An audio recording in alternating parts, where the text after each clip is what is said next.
दोस्तों, बौद्ध आवाज़ टीवी में आपका स्वागत है। मैं ब्रिजलाल बौद्ध और आप देख रहे हैं बौद्ध आवाज़ टीवी। पिछले कुछ वीडियोज़ में हमने आदरणीय बाबू जगदीश प्रसाद जी की वीडियो तिरसठ पंचशील के ऊपर बनाई थी, जिसमें 2 शील शेष बची थी व्याख्या के लिए उनकी। एक तो मूसावादा बेरमणि सिक्खा पदं समाधियामी और सुरा मेरमज्ज पमादिठाना बेरमणि सिक्खा पदं समाधियामी। तो हमने सोचा कि आपके लिए हम पुनः वो वीडियो जो हम पहले बना चुके हैं उसके बाद जो रह गई थी बनने के लिए, उसकी व्याख्या होने के लिए और इस व्याख्या से आप लाभ उठाने के लिए कि आप क्या समझते हैं, तो मैं जगदीश बाबू जी से कहूँगा कि बताएं कि इन सीलों में क्या है और इसकी विस्तृत रूप से व्याख्या भी करें। ये सील क्या है? बहुत बहुत धन्यवाद आदरणीय बौद्ध जी। मैं आपको और सभी लोगों को बड़े सम्मान के साथ नमो बुद्धाय जय भीम। आदरणीय बौद्ध जी, ये आपने जो कहा कि हम लोगों ने पिछली बार पंचशील के 3 सिद्धांतों पे चर्चा किया था, और पंचशील का जो सिद्धांत है, जो तथागत सम्यक संबुद्ध ने हमें पंचशील का सिद्धांत दिया है, इस पंचशील के सिद्धांत को यदि पूरा भारत ही नहीं पूरा विश्व पालन करे तो बिना किसी भेदभाव की स्वतः लोकतंत्र की स्थापना हो जाती है। ये पंचशील का सिद्धांत होता है। अगर इसको विस्तृत रूप से लोग इसका पालन करना शुरू कर दें, इसका ध्यान देकर पालन करना शुरू कर दें, तो कभी भी कोई देश किसी देश के साथ न वैमनस्यता रखेगा, न झगड़ा होगा, न लड़ाई होगा, न दंगा होगा, न फसाद होगा। किसी भी देश में कानून व्यवस्था अपने आप ही बनी रह जाएगी, जरूरत ही नहीं पड़ेगी।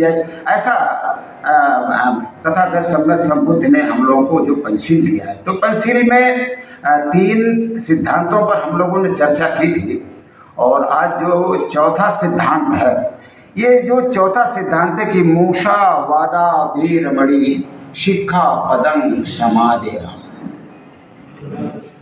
ये चौथे सिद्धांत में बुद्ध ने सबको उपदेशित किया है कि हम लोगों को कभी भी मूषा वादा, हम लोगों को कभी भी असत्य नहीं बोलना चाहिए। वादा यहाँ पर अपने अंदर 2 चीज समेटे हुए है। एक तो वाद का मतलब वाद विवाद से हो गया, और दूसरा बोलने से हो गया। यानी हमें किसी भी तरह से मूषावादा नहीं झूठ असत्य नहीं बोलना चाहिए, और दूसरी बात हो गई कि हमें असत्य वाद विवाद भी नहीं करना चाहिए। ये तथागत बुद्ध ने दिया है कि जब हम समाज में रह करके किसी से कभी कोई वाद विवाद नहीं करेंगे, असत्य वाद विवाद नहीं करेंगे, प्रोग्रेसिव वाद विवाद है, सत्य पर वाद विवाद तो हमें करना चाहिए। एक दूसरे की बात को मान करके हमें वाद विवाद तो करना चाहिए, लेकिन असत्य तरीके से हमें वाद विवाद नहीं करना चाहिए। हमें सैद्धांतिक रूप से वाद विवाद करना चाहिए। तो इस तरह से वाद विवाद है, और दूसरा कि हमें कभी भी असत्य नहीं बोलना चाहिए। और इसी में जो दूसरी लाइन आती है कि हमें कभी भी असत्य बोलने के लिए किसी को उकसाना भी नहीं चाहिए।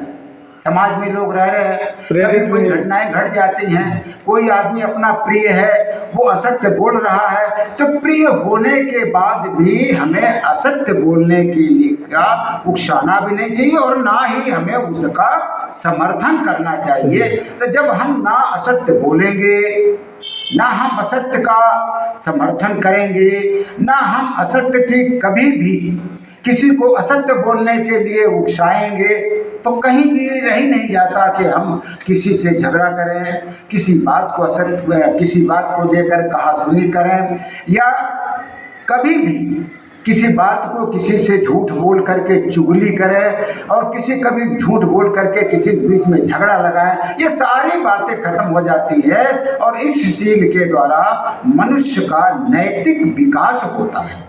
और इसी तरह से जो हमारा चौथा सिद्धांत है, जो तथागत बुद्ध ने हमें पंचशील का चौथा सिद्धांत दिया है, इस सिद्धांत के आधार पर हम जैसे सुरा, मेरे, मज्जे, पमा, दट्ठाना, पांचवा सिद्धांत बेरमणि शिक्षा पदम समाधि, ये जो बुद्ध ने कहा है कि नशीले पदार्थ, अब नशीले पदार्थ कई तरह के होते हैं। एक आश्वित होते हैं, एक क्रीडवित होते हैं, ये भाषा होगी, एक आश्वित भी होते थे, एक क्रीडवित होते थे।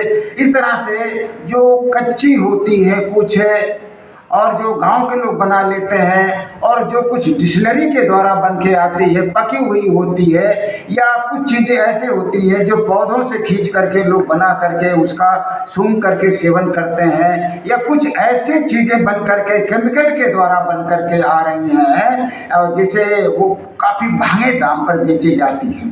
तो बुद्ध ने कहा कि हमें किसी भी तरह से कोई भी घटना घट जाए, लेकिन हमें नशीले पदार्थों का सेवन नहीं करना चाहिए, और ना नशीले पदार्थ का सेवन करने के लिए कभी भी किसी व्यक्ति को उकसाना चाहिए, और ना ही नशीला पदार्थ कोई पिए हुए व्यक्ति हो तो हम उसका समर्थन करें। अब बात स्पष्ट हो जाती है कि इसीलिए बुद्ध ने कहा है कि तलवार की धार पर चलना तो आसान है, लेकिन पंचशील का पालन करना, इन शीलों का पालन करना जितना सरल है उतने ज़्यादा कई गुना कठिन है, क्योंकि इसमें प्रिय और अप्रिय लोग आ जाते हैं, कुशल और अकुशल लोग आ जाते हैं। ये तमाम बातें हो जाती हैं जहाँ पर आदमी का झुकाव बढ़ जाता है। लेकिन जब वो पूरी तरह से पंचशील का पालन करेगा तो किसी के साथ कभी ना हत्या करने की बात करेगा, ना हत्या करने के लिए उकसाएगा, ना हत्या करने वाले का समर्थन करेगा, ना वो चोरी करेगा, ना चोरी करने के लिए कभी उकसाएगा, ना चोरी करने वाले का समर्थन करेगा, ना कभी भी कामेश जैसे, ना तो कभी भी पराई अपनी पत्नी के अलावा पराई पत्नी को संबंधों के आधार पर देखेगा। कोई ताई है, कोई चाची जी है, कोई काकी है, कोई फूफा है, कोई बहन है, कोई बेटी है, इन संबंधों को देखेगा।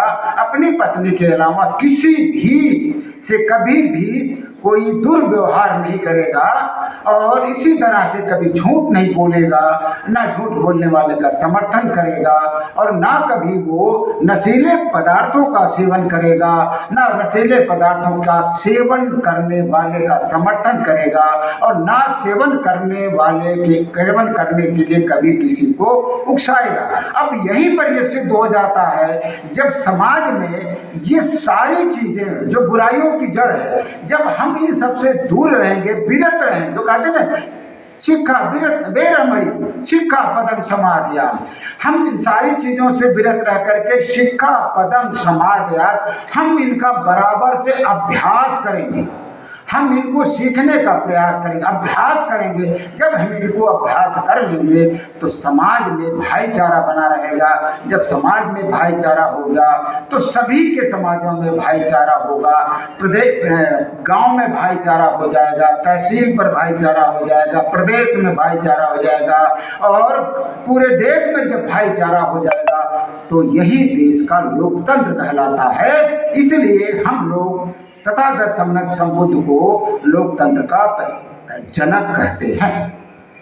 धन्यवाद भाई जगदीश प्रसाद बाबूजी, आपने जिस प्रकार से शीलों की व्याख्या की, लोग इस हमारी वीडियो को देखकर और समझकर, सोचकर अपने अंदर ऐसी भावनाएं पैदा करेंगे, अपने अंदर पंचशील को लागू करेंगे, जिससे कि हमारा जो नैतिक कर्तव्य है, नैतिक जीवन है, वो सुधरेगा। समाज में हम प्रतिष्ठा को प्राप्त होंगे, हम समाज के अंदर हमें इज्जत मिलेगी, और जो लोग इस तरह से शीलों का पालन नहीं करते हैं वो समाज के कोप भाजन का भाजन का शिकार बनते हैं। तो इसी के साथ आज मैं अपनी बात को यहीं पर समाप्त करते हुए नमो बुद्धाय जय भीम। केवल इतना है कि आप हमारे चैनल को सब्सक्राइब जरूर कर दें और वीडियो को लाइक करें, शेयर करें और कमेंट जरूर करें। इसी के साथ अपनी बात समाप्त करता हूँ। नमो बुद्धाय, जय भीम, जय भारत, जय संविधान।